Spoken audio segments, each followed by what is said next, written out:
anyone knows, had the opportunity to speak to Prime Minister Rutte, he's very direct, and he leaves no, he has no mince for words. He's very direct and he's very concerned. And again, I will leave him make his own statements and not speak for him. But let's just say he's very concerned about what's happening for St. Martin, especially in light of the commitment that the Netherlands has given to St. Martin for the reconstruction and redevelopment of the country. And they have a lot of money at stake. There's a lot of money at stake right now, and all of the projects that have been moving forward and still pending, what will become of those projects, of course, they are very concerned, and who will actually take over from here as it relates to how those monies will be spent, and ensuring that the monies from the Netherlands are spent in a very integral and with accountability. Those are the things that the Netherlands are looking for and monitoring. Can you basically break down for us why is the process taking so long? And again, like, you hear it over and over, and people are saying, yeah, the money isn't coming fast. What is the hold up here? What's really going on? And what projects have we completed so far, have been completed? Yes, when it comes to the delays, I have also expressed the delays as well, but you have to understand the dynamics of this whole trust fund projects and some of the things that we faced as government, also internally, where there were sabotage as well. I would clearly state that. And there was also the knowing and understanding the World Bank processes, the procurement process. And, I want to emphasize this. In the beginning, we thought it was just St. Martin. As I indicated before in a previous interview, all countries that are dealing with these international organizations, such as the IMF, the International Development Bank, World Bank, the processes are the same. You get the money, so you get the approval, but then you have to go through the hard work of the procedures and regulations that fall under those entities. It's no different with the World Bank. That was something new for St. Martin.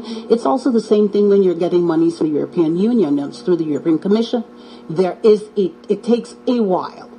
So one of the things that I have been hammering about is stating that when we talk about emergencies, emergency is an emergency. Emergency isn't something that comes after. Emergency is something to be dealt with in a short period of time. Sure. So we have always stated that. And I must state too, yes, in several meetings, the State Secretary, this is not the first time he stated his concern about how fast we're going as it relates to roof repair and even the airport.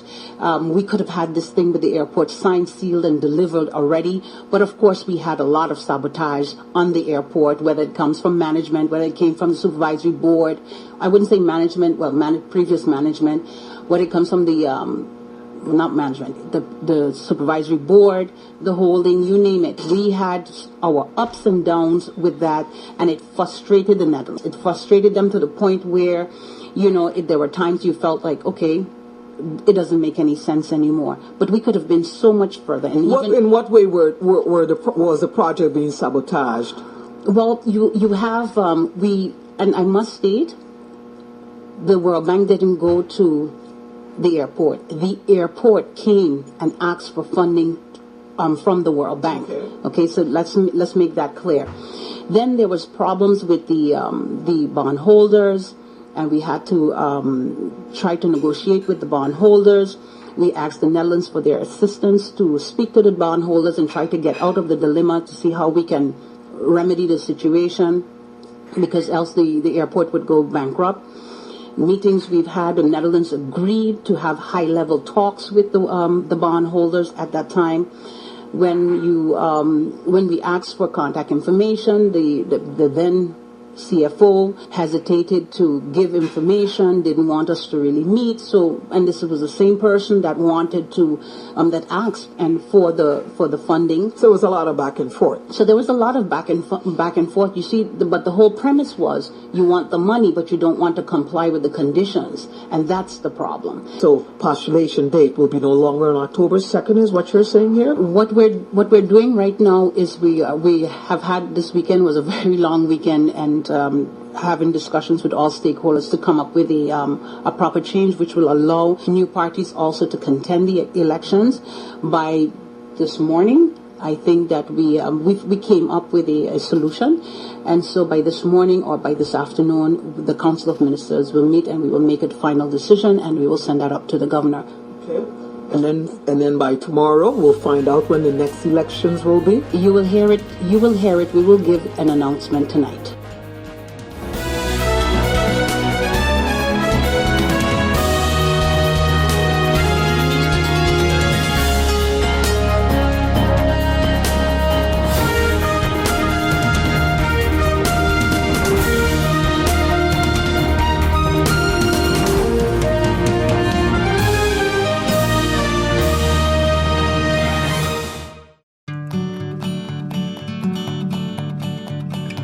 It's been said that behind every door, possibility awaits.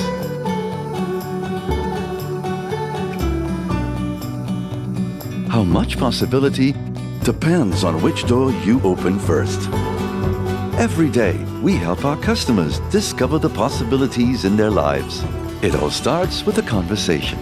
Scotiabank. Discover what's possible.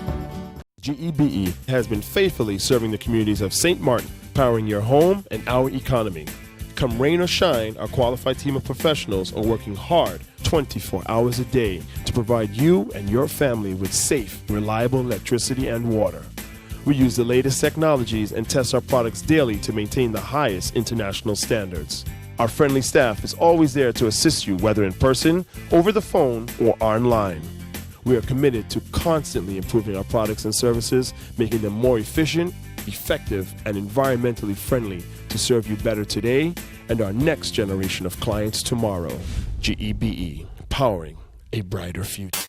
Our friend Megawati is here with tips to save you energy. 1. Turn your airco temperature up. 2. Use a ceiling fan instead. 3. Buy energy-saving products. Save some green with NVGEBE. You deserve it, my hallelujah. My hallelujah belongs to you. Sing it, everyone. Sing it. Let me hear you from the bottom of our hearts. My hallelujah belongs to you. Oh, my hallelujah. My hallelujah belongs to you.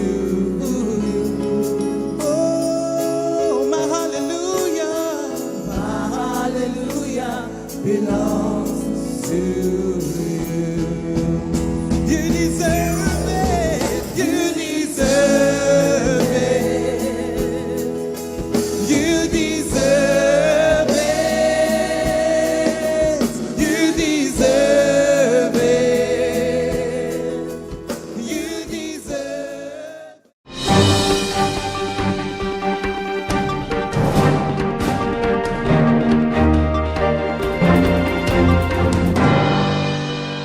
The decision to launch a political association in St. Martin is never easy, as we have one of the most volatile political climates in the region. It's no simple choice to enter into what was once called the noble profession of politics.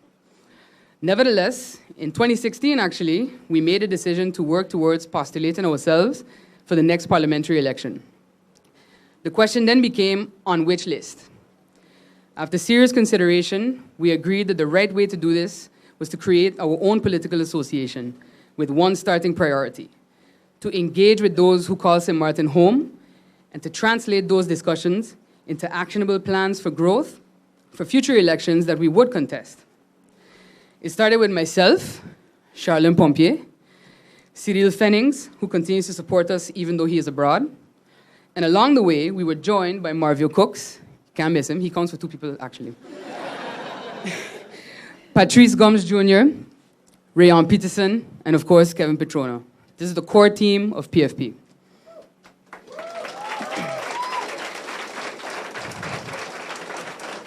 Thank you. We all come from a range of disciplines, but we share one vision for St. Martin: progress. We know what happened to St. Martin in 2017. We lived through it, and while it did delay our process, it did not deter us from our stated purpose.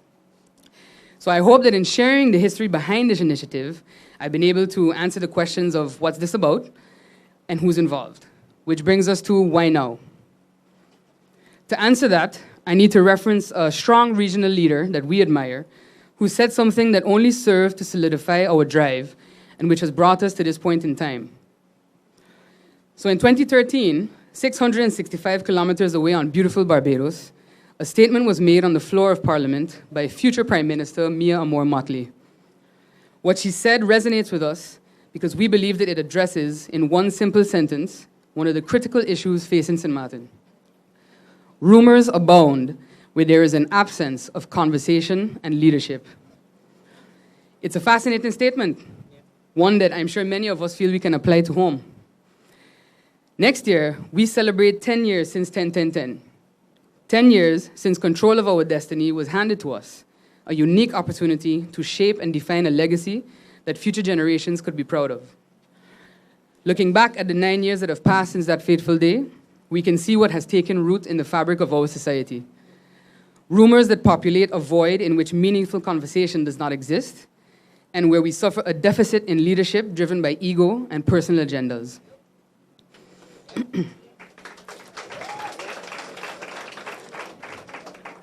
When we began ironing out the principles that make up the Party for Progress, our focus was and will continue to be to fill this void, starting with conversation.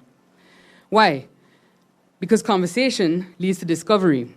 It leads to knowledge exchange. It creates an informed voting population, which is what is needed to break the cycle of the current status quo. It is PFP's intention to jumpstart the often difficult conversations about the direction in which we are heading and the direction in which we should be heading as a young nation, navigating our way on the regional and global arena. So we intend to do this by hosting lectures, workshops, and events such as this, where we'll focus on informing and engaging with all segments of the community about issues that are not just near and dear to us, but more importantly to you. We've ingrained the reasoning behind this purpose in our party principles, which you can read about tonight, and even our logo. When you pick up that pamphlet, pay special attention to that section. You have two interlocked stylized P's representing people and partnership, because that is the gateway, the bridge to real growth. And there's another byproduct of providing a population with information, dialogue, and safe spaces. You uncover the leaders within. There are people walking among us and representing us abroad who have the potential to be catalysts for true progress. Historically, systemically even, we have been hampered, discouraged, and oftentimes intimidated into staying away from our country's political process. What is worse, on the off chance that we do enter into the political fray, we're expected to march to beats that do not match our own internal rhythm.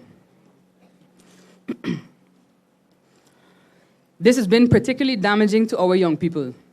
Put yourself in their shoes for a moment and imagine watching and reading some of the exchanges between our leaders as a 16-year-old today. We believe that through honest, focused, and dynamic community engagement, we can empower not just one another, but also our peers to blossom into the leadership that St. Martin needs and deserves. Leadership that has shrugged off the agendas of the past and instead focuses on actually building a nation that generations to come will be proud of. And to think it could all start with conversation.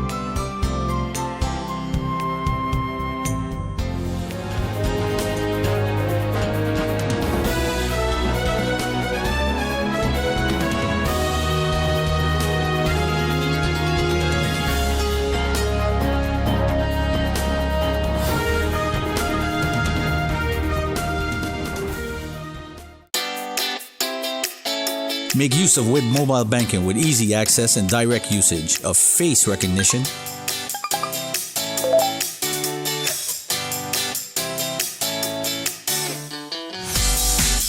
PIN code,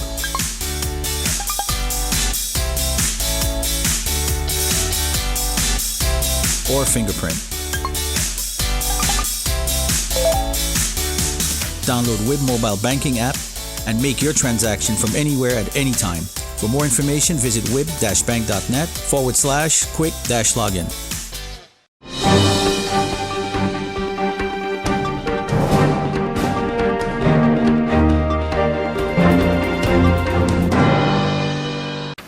Based on one of the topics to be covered, I wanted to focus a bit on the status of the shelters within the community. Ever since taking the oath and becoming a member of parliament of April of last year, I've been very vocal about the fact that, we were very vulnerable, and based on the fact that so much houses were destroyed, that shelters and these things in preparation for any future threats should be a main priority.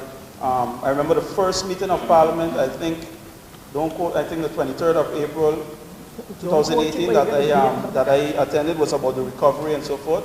I started on the track of requesting the government and almost insisting that they make sure that these shelters are up to par. After a lot of resistance, in October of last year, we were able to get a tour of 3 of the 13 designated shelters. We got a whole presentation on the diesel tank, generators, water tanks, and different things to suit these shelters in case of a natural disaster. Up to date, these shelters have not been optimally renovated. On August 28th of this year is when they started to renovate the shelters. So these are things to put in perspective and really, while campaigning, explain to people that at the end of the day, this government came in because they had all the answers, basically stating that our government wasn't prepared when we were in office. They had all the opportunities. They saw what we went through with Irma, and they did nothing. So while campaigning, highlight these facts to the people of St. Martin, educate them, because at the end of the day, I know the people are frustrated in terms of going back to the polls, but if we do nothing, nothing will happen. MP Emmanuel knows, before we left, we secured new boards for classrooms, chairs and tables, computers, laptops, we gave out to all schools. You know, some of those things still pack away in boxes to date, because the doors cannot lock. How they going to put up computers? The doors cannot lock in some public schools to date. Roofs still leaking, so they cannot put electronics and leave them out. And I made sure, and I asked for those beg. They tell me I'm a terrorist. Why you asking for things what you had? You had no computers. Them computers didn't get lost. The relics they had in the back of the class was there since I was teaching. A lot of years ago. So I said, if we got technology in the classroom, it doesn't matter if you have a paper book. We could download. You need internet. You need a computer, and the children can learn as long as they got a plug, as long as they got current. They're still there, pack away. The tarpaulin we put on Martin Luther King School, still on Martin Luther King School. The children go in school in that still. Now tell me you don't think our children deserve better? You don't think the elderly deserve better in the Red Cross homes? Knopf said they fixed 1,000 homes.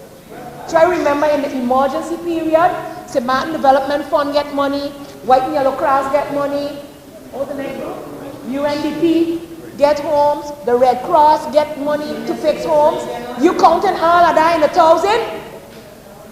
We asking you how much money was transferred from the World Bank to St. Martin to go to fix homes that have been designated to be needed to fix by this minister when he was there.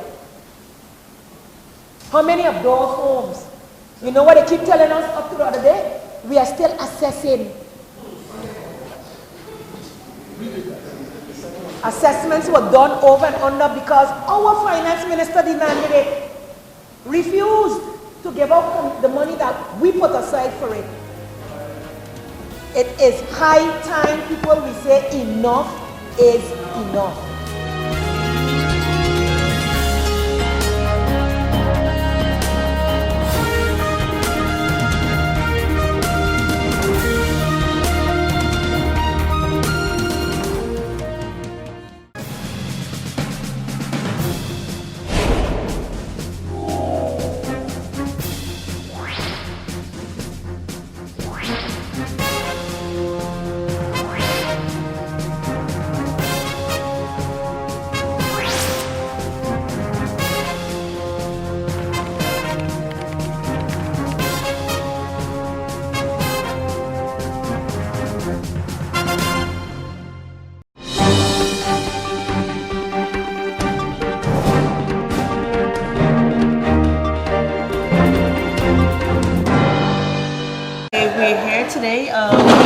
of the prostate cancer awareness.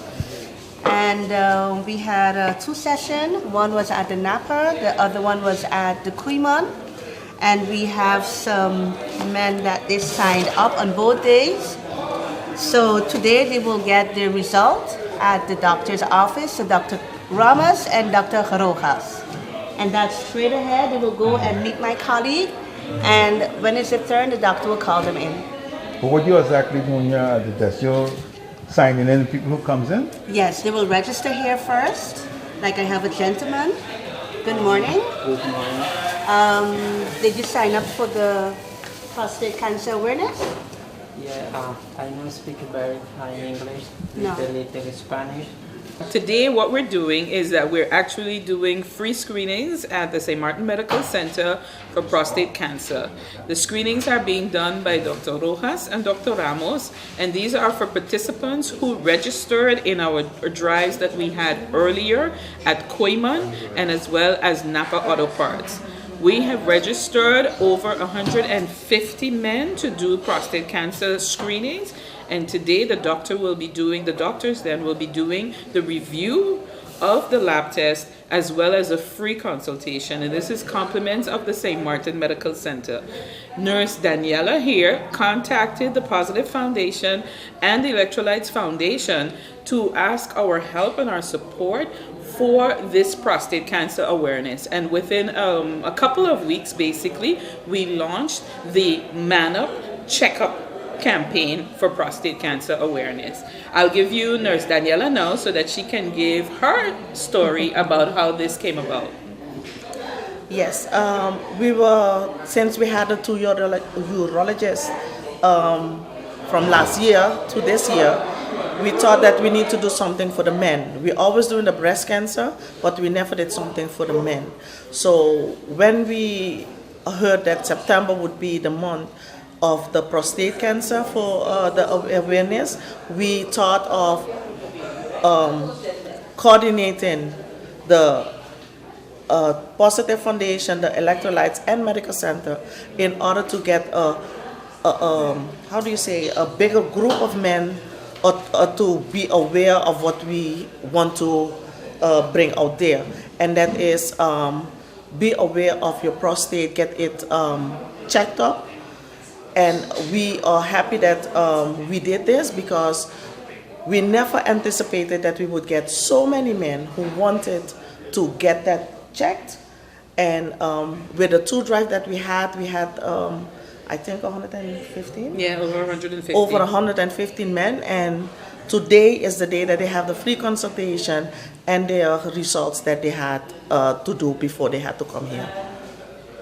What is the average percentage of prostate men in St. Martin? We actually had the lecture that was on the 22nd of September, and when in the lecture Dr. Ramos mentioned, I think one on 4 men. Yes. 1 or 4 men that when they do it, that they are the results comes out that they have prostate cancer. 1 in 4 men.